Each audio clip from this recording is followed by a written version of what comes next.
Bismillahirrahmanirrahim. Assalamualaikum warahmatullahi wabarakatuh. Selamat malam. Shalom, Om Swastiastu, Namo Buddhaya, Rahayu Rahayu. Saudara-saudara yang saya hormati,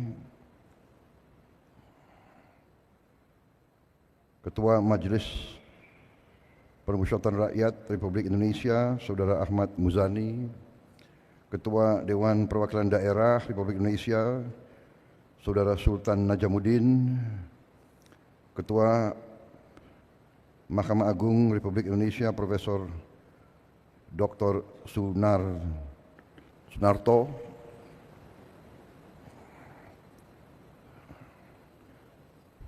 para Menteri Koordinator, para Menteri, Ketua Dewan Ekonomi Nasional, para Wakil Menteri Kabinet Merah Putih yang hadir, yang saya hormati,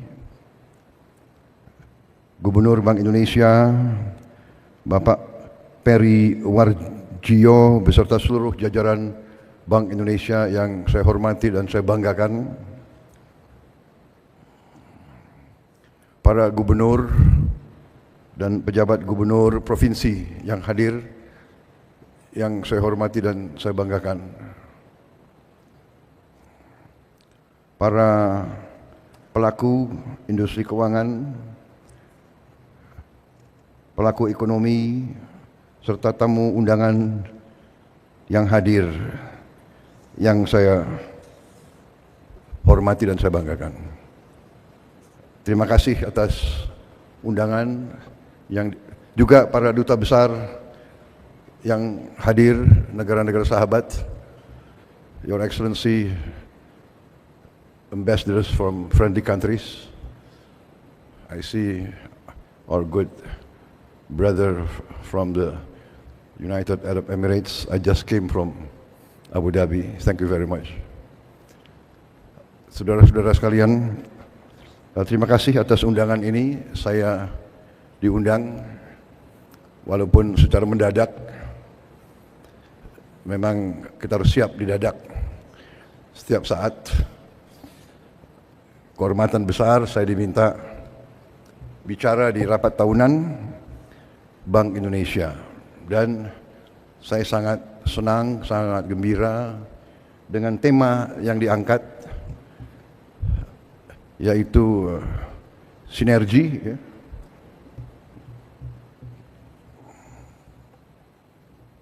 sinergi memperkuat stabilitas dan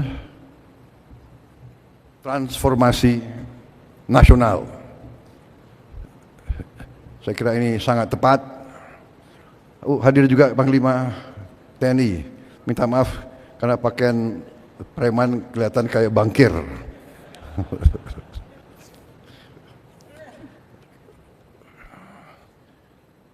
Kapolri hadir nggak, Kapolri? Oh, Kapolri.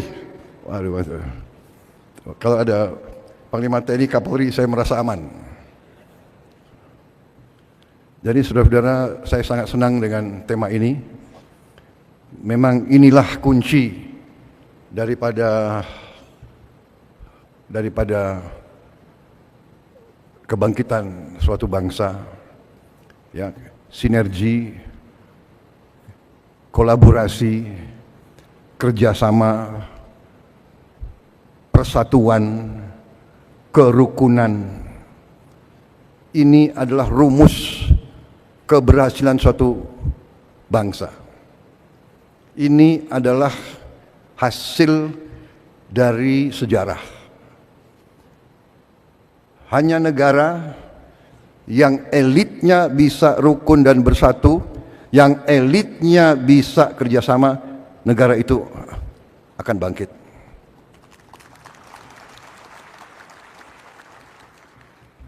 Jadi saya kira kalau sudah temanya seperti ini, tidak perlu saya banyak kasih pengarahan lagi, karena you are on the right track. Kalau Gubernur BI, kalau para pengendali perbankan Indonesia memiliki semangat seperti ini, artinya semangat cinta tanah air. Karena kalau ada kesadaran sinergi dan ada pemahaman bahwa stabilitas yang akan memungkinkan transformasi suatu bangsa, berarti kita berada dalam kondisi yang kuat. Karena apa? Karena memang bangsa kita, negara kita, Indonesia, memang diberi suatu karunia. Saya ulangi, bukan satu, diberi karunia yang terus menerus, yang luar biasa. Saya baru saja pulang dari suatu lawatan cukup lama dan cukup intensif, 16 hari. Kalau dipotong perjalanan bisa dikatakan total perjalanan ya mungkin 48 jam lebih. Dan saya hadir untuk pertama kali dalam KTT APEC, menemui pelaku-pelaku ekonomi, pemimpin-pemimpin ekonomi Asia Pasifik, tapi hadir juga banyak undangan dari tempat lain, hadir juga pelaku-pelaku ekonomi dari kawasan lain, kemudian di G20, tapi hadir juga selain negara G20, begitu banyak negara-negara lain. Saya jumpa di situ juga pimpinan Bank Dunia dan pimpinan blok-blok ekonomi. Hampir seluruh konsensus melihat bahwa memang Indonesia dalam posisi yang sungguh sangat menguntungkan. Dari segi sumber daya, kita memiliki hampir semua elemen yang diperlukan untuk sebuah negara maju. Hampir semua elemen, mineral, tanaman, kekayaan laut yang dibutuhkan untuk Indonesia menjadi negara yang maju. Dan hampir sudah menjadi konsensus pakar-pakar ekonomi dan pakar-pakar geopolitik dunia bahwa Indonesia memang menjelang 2045 akan menjadi negara yang maju. Bahkan disebut negara keempat, kelima, ketujuh dunia.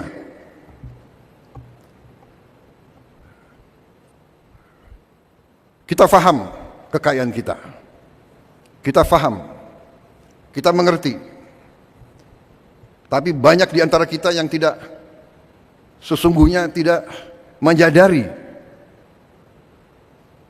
apa efek, apa impact daripada kepemilikan kita terhadap sumber-sumber daya tersebut. Sumber daya dan mineral-mineral kritis yang dikatakan critical minerals yang dibutuhkan untuk negara industri teknologi tinggi. Karena itu pelaku-pelaku perbankan, terutama mereka-mereka yang bertanggung jawab atas kebijakan umum, atas regulasi dari pihak pemerintah, dari pihak otoritas keuangan, memainkan peran yang sangat penting. Dan untuk itu saya ucapkan terima kasih kepada Gubernur Bank Indonesia, jajaran Bank Indonesia, jajaran otoritas keuangan, dan semua pengambil keputusan, semua yang bertanggung jawab atas perumusan dan pengendalian ekonomi Indonesia, termasuk menteri-menteri dan menko-menko saya, termasuk tokoh-tokoh pemerintahan. Tidak hanya masa sekarang, tapi masa-masa yang lewat. Kita berada di posisi ini karena keberhasilan pendahulu-pendahulu kita. Saudara-saudara sekalian, setiap saya keliling Indonesia disegani. Jadi saya memang menikmati mungkin usaha kerja keras pemerintah-pemerintah yang sebelumnya. Karena saya hadir di KTT tersebut kurang 1 bulan berkuasa, kurang 1 bulan menjabat, saya sudah dihormati. Bukan Prabowo yang dihormati, Indonesia yang dihormati. Dan dalam forum ekonomi tersebut, kenapa Indonesia dihormati? Indonesia dihormati karena ekonomi Indonesia dianggap berhasil dengan sangat cemerlang. Jangan terlalu sering tepuk tangan. Kampanye udah selesai. Jadi saudara-saudara, benar, ini serius. Saya tuh merasa sampai, karena mereka begitu melihat ke Indonesia, negara-negara Amerika Latin, negara-negara Afrika, semua sekarang minta diundang ke Indonesia. Bulan Januari, Presiden Angola minta ke Indonesia. Bulan Februari, Presiden Kongo, Democratic Republic of Congo, Felix Tshisekedi, temannya Pak Luhut, minta ke sini. Begitu Pak, pemimpin Tanzania, dan yang saya sudah ketemu waktu di Brazil. Apa poin saya? Poin saya adalah kita harus bersyukur bahwa pengendalian ekonomi kita harus diakui selama ini cukup prudent, cukup bijak, cukup tertib, dan cukup aman. Saudara sekalian, kita perlu bangga. Negara kita negara developing, negara yang sedang membangun. Jumlah penduduk keempat terbesar di dunia, luas wilayah sangat luas, dengan segala macam masalah, suku-suku yang berbeda-beda, agama yang berbeda-beda, masalah yang berbeda-beda. Kita dapat membawa bangsa kita sampai ke sekarang. Inflasi yang sangat rendah, pertumbuhan di atas rata-rata dunia. Saya bangga, kenapa? Tiap saya keliling, sejak saya Menteri Pertahanan, kita disegani. Kenapa? Negara sebesar kita, negara yang sedang membangun, kita terkenal tidak pernah default. Banyak negara yang seperti kita, defaultnya ada yang 5 kali, 10 kali, ada yang 13 kali default. Negara yang termasuk industri yang maju, teknologi yang maju, inflasinya pun di atas 60%.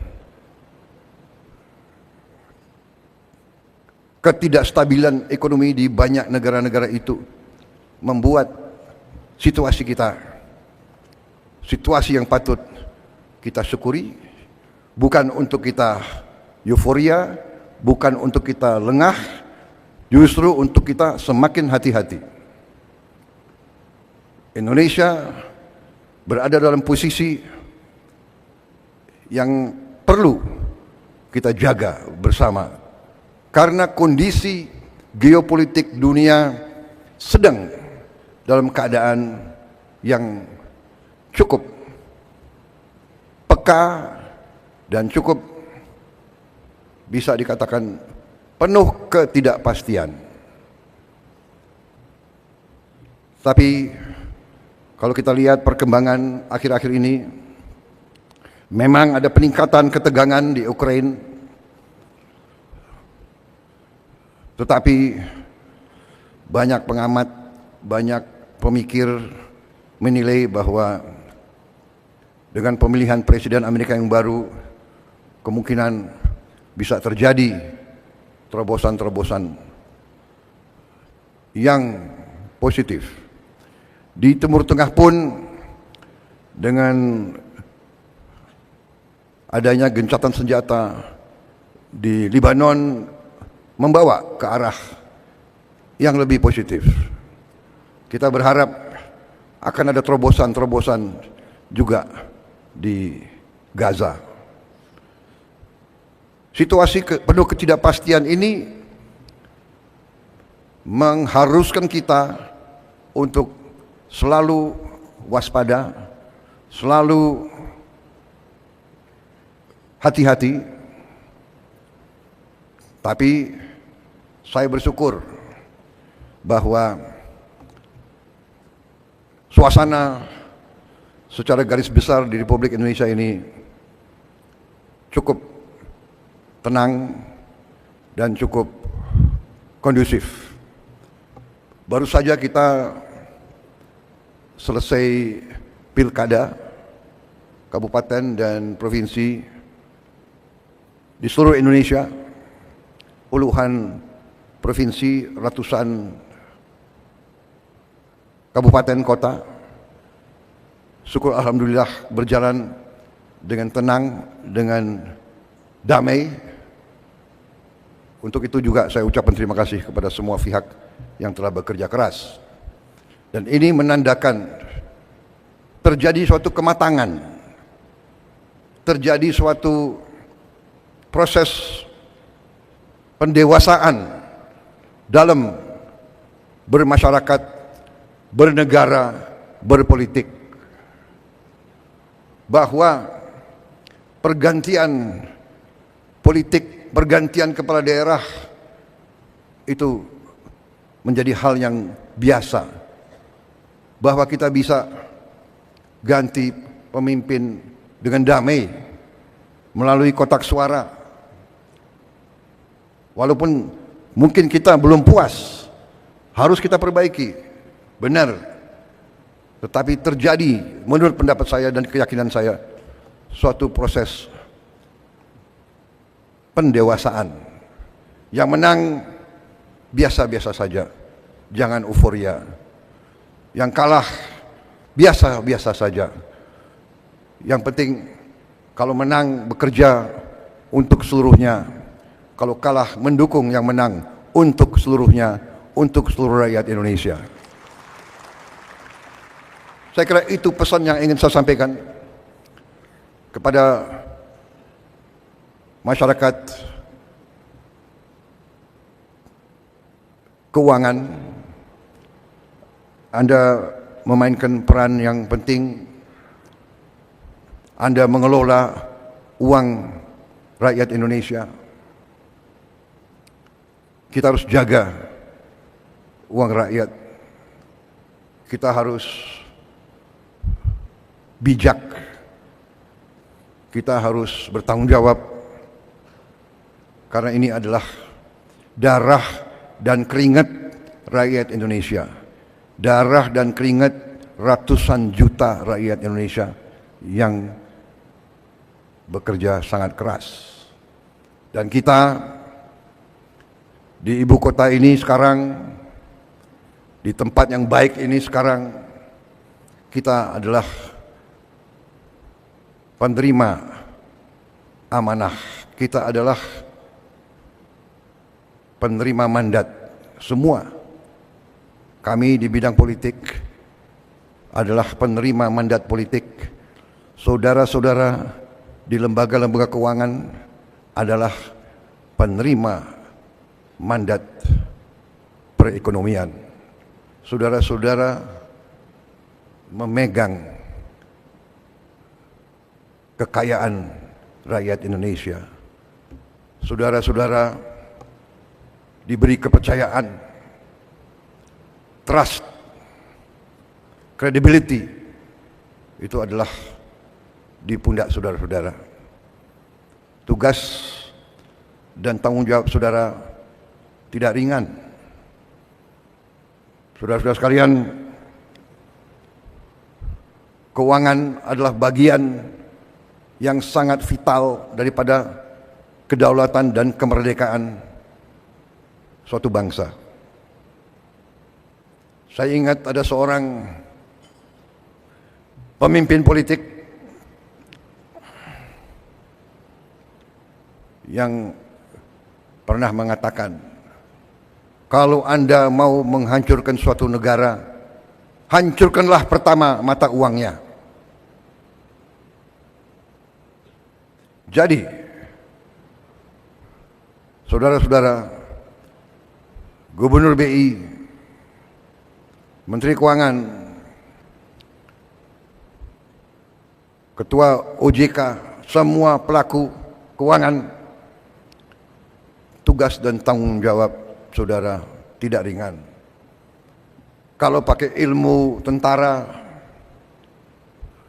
mungkin saudara-saudara adalah jenderal-jenderal bintang 4. Kedaulatan dan kemerdekaan bangsa Indonesia, saudara berada di garis paling depan. Saya ingat itu, dan itu memang kita waspadai. Saudara-saudara sekalian, fundamental kita kuat. Sumber-sumber daya kita kuat. Kekayaan kita kuat. Kekayaan kita banyak. Masalahnya bagi bangsa yang kekayaannya banyak, elitnya suka lengah. Itu dikatakan, ya, the curse of a resource-rich nation. Ada curse. A resource-rich nation sometimes cannot take care and protect their resources. Kemudian terjadi sikap complacent, sikap puas diri, sikap lengah. Dengan kelengahan, dengan ketidakwaspadaan, terjadi kebocoran-kebocoran yang tidak perlu terjadi. Saudara-saudara sekalian, saya kira secara garis besar itu yang ingin saya sampaikan. Tugas Gubernur BI, seluruh jajaran BI tidak ringan. Tugas menteri-menteri di bidang ekonomi tidak ringan. Tugas otoritas keuangan tidak ringan. Rakyat, nasib rakyat ratusan juta ada di pundak saudara-saudara. Ada dalam kebijakan, ada dalam keputusan saudara-saudara. Karena itu, sekali lagi saya terima kasih atas perjuangan saudara. Kita bersyukur sekian puluh tahun dengan segala kekecewaan kita, dengan segala kekurangan, dengan segala harapan kita yang lebih, kita bersyukur kita berada di posisi ini. Kita harus lebih tertib, harus lebih waspada, akan kita atur, akan kita kurangi hal yang tidak benar. Ya, kita harus bertekad menciptakan pemerintah yang bersih. Karena di mana-mana pemerintah bersih, clean government, clean governance, itu yang menjamin kemakmuran. Clean government, pemerintah bersih, pemerintah efisien yang bisa nanti terus menjaga dan mengelola kekayaan negara. Saudara-saudara adalah benteng terdepan. Atas nama pemerintah Indonesia, saya ucapkan terima kasih kepada semua pelaku-pelaku keuangan. Jagalah kepercayaan rakyat, berbuatlah yang terbaik, berpikirlah yang terbaik untuk keselamatan dan kebaikan masa depan bangsa Indonesia. Memang sengaja arahan-arahan saya sudah disiapkan pointers, sekian persen ini, sekian persen itu. Saya kira saudara lebih mengerti hal-hal seperti itu. Saya menyampaikan garis besar, saya menyampaikan tonggak-tonggak, saya menyampaikan harapan rakyat, saya menyampaikan suasana dan situasi umum yang kita hadapi. Saya percaya saudara akan menjaga kepercayaan itu. Saya percaya di hatimu semua, di hati semua pelaku, di hati semua pengambil keputusan, di hati tadi saya katakan panglima-panglima di bidang ekonomi. Saya percaya dan yakin di dalam hatimu merah putih, di dalam hatimu cinta tanah air. Saya percaya itu. Mari kita bersama sinergi, semua unsur di semua bidang dengan semua keahliannya.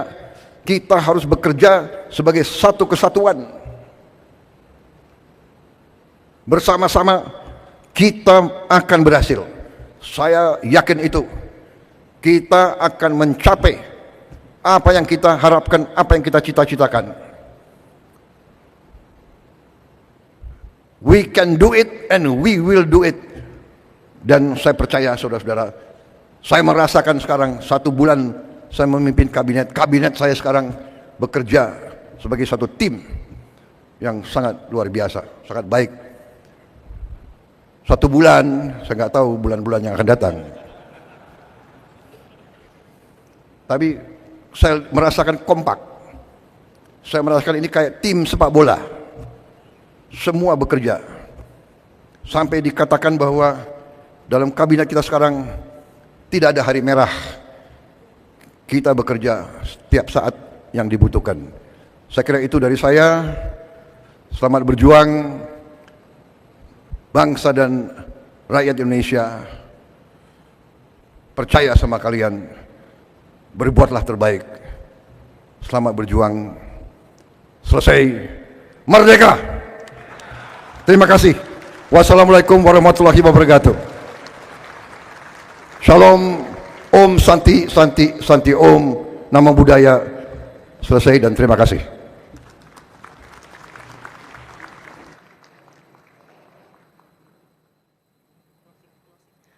Kami haturkan terima kasih kepada Presiden Republik Indonesia yang telah berkenan hadir dan memberikan arahan untuk kita semua.